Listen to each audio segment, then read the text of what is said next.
It's the beginning of a new year and we're really excited to get our spring gardens going. But it's important to make sure that we're starting everything at the proper time. Today, I'm going to explain how you can make sure that you're starting all your seeds at the proper time for your area. Stick around. This is In the Garden.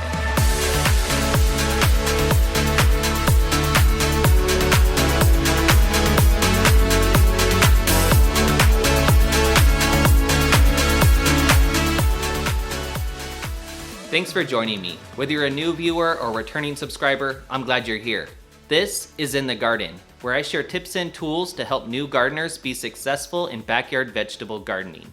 Today, I'm talking about starting your seeds, and specifically the proper time to start your seeds for your area. Planting your seeds inside earlier in the season is really a fun way to start your gardening because it gets you not only an early start where you get to start having fun doing the process, but it's exciting to plant those seeds and it gets you amped up for when they start to go outside. So by the time it's warmed up and you're ready to plant outside in your yard, you're going to be super amped for the gardening season to start. Your plants are already going to have a head start growing and you're going to be ready to start harvesting a lot sooner in the season. We're all really excited to get our spring gardens going, but it's important to make sure that we don't start too early. Starting our seeds early gives us a head start and allows us to have a larger harvest and a longer harvest throughout the growing season. But if we start too early, our plants aren't going to survive if they're outside. And if we start them inside too early, we're going to face a lot of challenges before we're able to actually move those outdoors. So finding the correct time to plant is really important no matter where you're growing. The first step in knowing when to plant your seeds is finding out the last frost date for your area.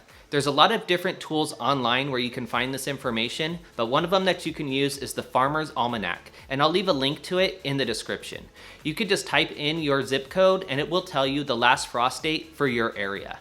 It's important to know that a lot of these online services that show you this last frost date, they're using like a percentage system. So what they show you is actually like a 30% chance of a last frost on that date. So it might stay cold longer than that, or it might warm up sooner than that.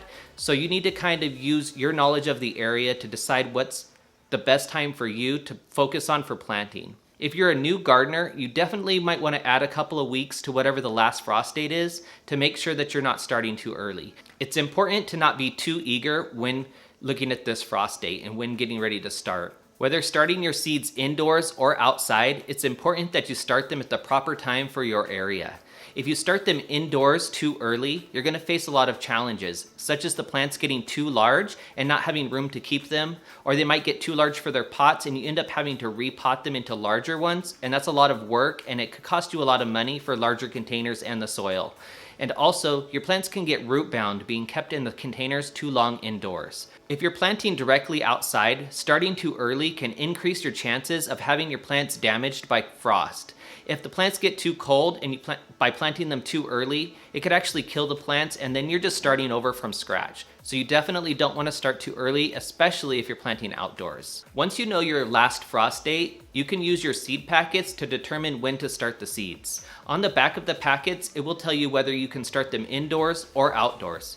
Really, you can start almost everything inside if you're an experienced gardener. If you're really new to gardening, I would just recommend following whatever the seed packets say. Don't try to plant things inside that say to sow them directly outdoors because you're going to have a challenge transplanting those later on.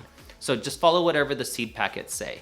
And then to determine when you should start those, it will say a number of weeks before the last frost that you want to plant. So if it says 6 weeks before last frost, you're going to use that date that you found and you're going to go back 6 weeks before that to determine the day when you should start planting those seeds. Again, if you're a new gardener, you might want to add a couple of weeks to it. So you're going to start a couple weeks later just to make sure that those plants go outside after the danger of frost has passed. I hope this video was helpful and it helped you to determine when you need to start planting your seeds in your area. If you enjoyed it, make sure you hit the like button and consider subscribing so you can get all my latest videos. Thanks for watching. Have a good one.